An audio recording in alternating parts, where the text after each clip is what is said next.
Hey all, so kind of had I actually had quite a few topics I could cover, and I've been feeling better since the accident, and so I haven't posted a video because I writer's block.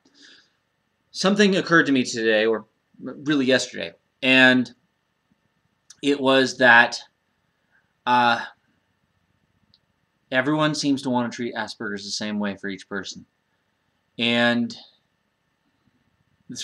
the idea of this video is that we're all different and we're all the same. Um, So I'm going to list off some things that I can do, and then I'm going to list off some things that other Aspies can do, and that they're very, very, very good at that I can't do. And know that every one of the things I'm about to talk about are things that Aspies have told me they can't do. That they're absolutely convinced is linked to their Asperger's. And here's the thing, they may be right.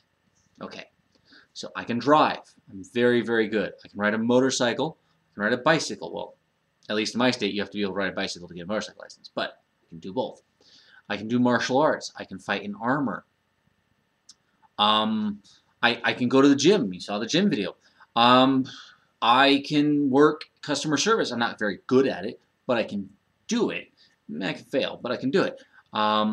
I can do delivery jobs. I can cook. There's a lot of things I can do. And every one of those things I've been told by somebody who has Asperger's syndrome, either in person or online, I can't do this. Here's some things I can't do. I can't write. I'm dysgraphic.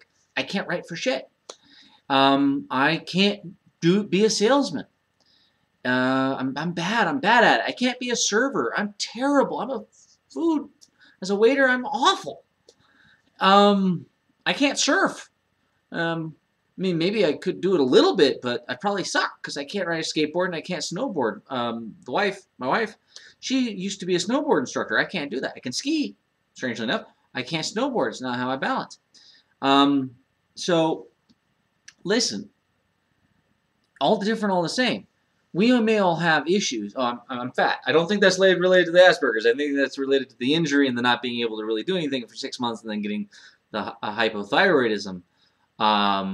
Yeah, no, don't worry about that. We're Spartan racing. But there's a lot of things going on that I can do that are affected by my Asperger's. Clearly, I've talked about on one of my other playlists that my martial arts is affected. And yes, I do have, by the way, aside, I have more videos for that coming up. Whether it's warmer, easier to do the martial arts videos.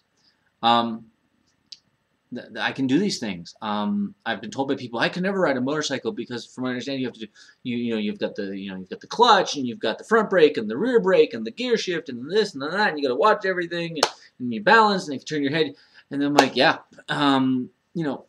and then there's other things you can do and the one thing I keep getting is well clearly it can't be my Asperger's because it's different.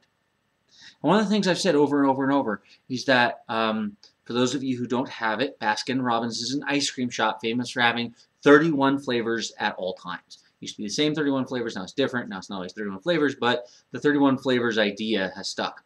And that's why I call Baskin Robins that's why I call Asperger's the Baskin Robbins of disorders. Okay, 31 flavors, but it's all ice cream. You see, it's all ice cream. We just express it differently.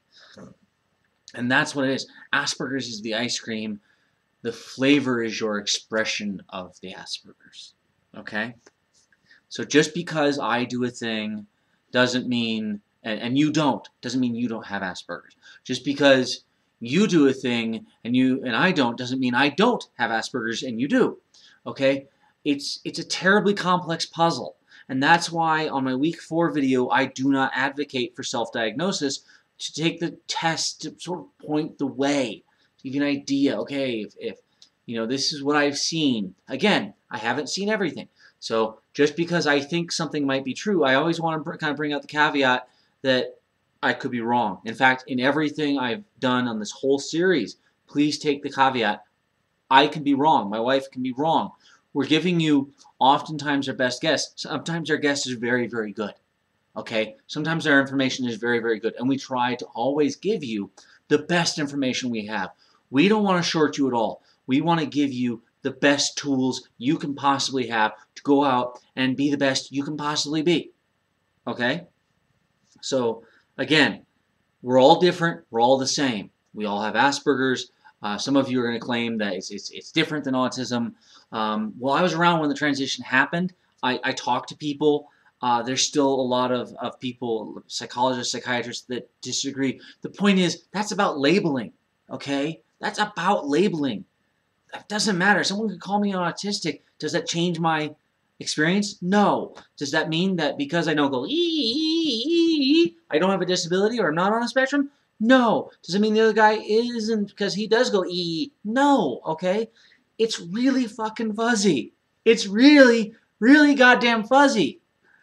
Okay? It's so fucking fuzzy. It drives us nuts. And we have to self-advocate. I'm involved in some things where people are going, well, we don't want to listen to you because you're not the expert.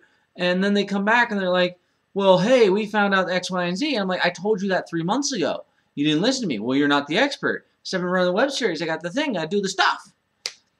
You know, they don't listen to me. And that's okay. And they're not going to listen to you. By the way, self-advocacy is not the same as self-diagnosis. Okay? Self-advocacy is what got people in wheelchair ramps. Self-advocacy is how a deaf guy gets an interpreter in a classroom. Self-advocacy is saying, I have a problem, it's significant enough to be a disability or a major impairment, and I need help. Like, self-advocacy could be as simple as, I'm dead sick, I have 102-degree fever, 102-degree Fahrenheit for my non-American friends, 102 degrees Fahrenheit fever, it's very bad, and I'm not coming in today. And, well, can't you come in? We need it. It's like, no, I can't walk. I don't even know where my feet are. That's self-advocacy. It's just speaking for the self. And just because you're different than me doesn't mean you don't have a problem. Just because something's hard doesn't mean you can't do it. Okay, a lot of people I've met and talked to, it's hard, so I don't want to do it. And I don't want to becomes I can't. Okay, I can write. I've passed English 101. I've got a college degree. I have severe dysgraphia. It sucked the entire time I was in college. And it can cause me migraines very easily. But just because it's hard doesn't mean I can't do it at least a little bit. And I was able to figure out how to make that little bit be enough. And I was figuring out how to make that little bit be the best quality it could be. But again, I'm dysgraphic. I bet hundreds of you watching this video aren't. Okay? Aspie, NT, whatever, you don't have my problem. And that's great, and I'm jealous. Okay? But that doesn't make you any less neurotypical, and it doesn't make you any less Aspie, it doesn't make you any less autistic. Just remember, we're all different, and we're all the same.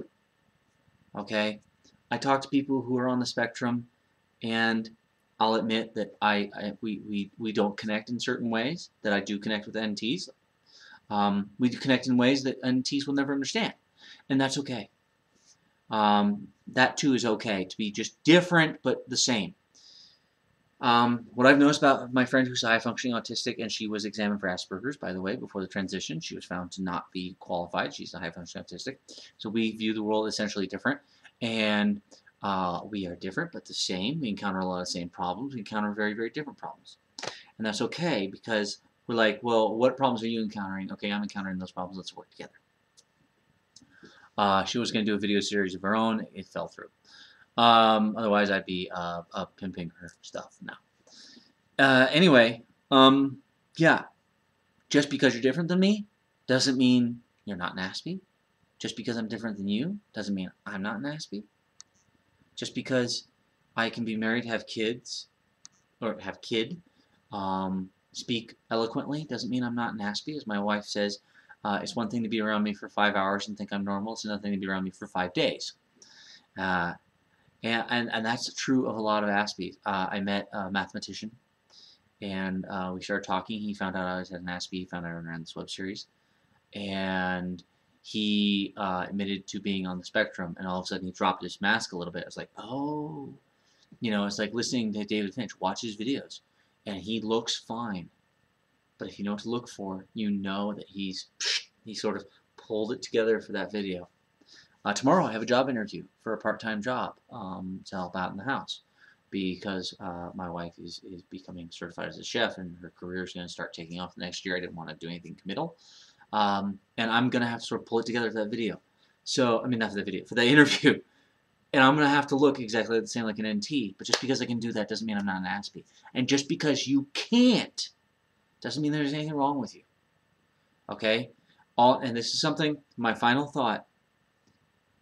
All I'm ever going to ask you as your beloved host, well, at least I hope beloved, liked a little bit would be nice, at least, is that you try your damnedest and you never give up. It's okay to fail. You can't fail if you don't try. So, we're all different. We're all the same. I'll see you guys next time.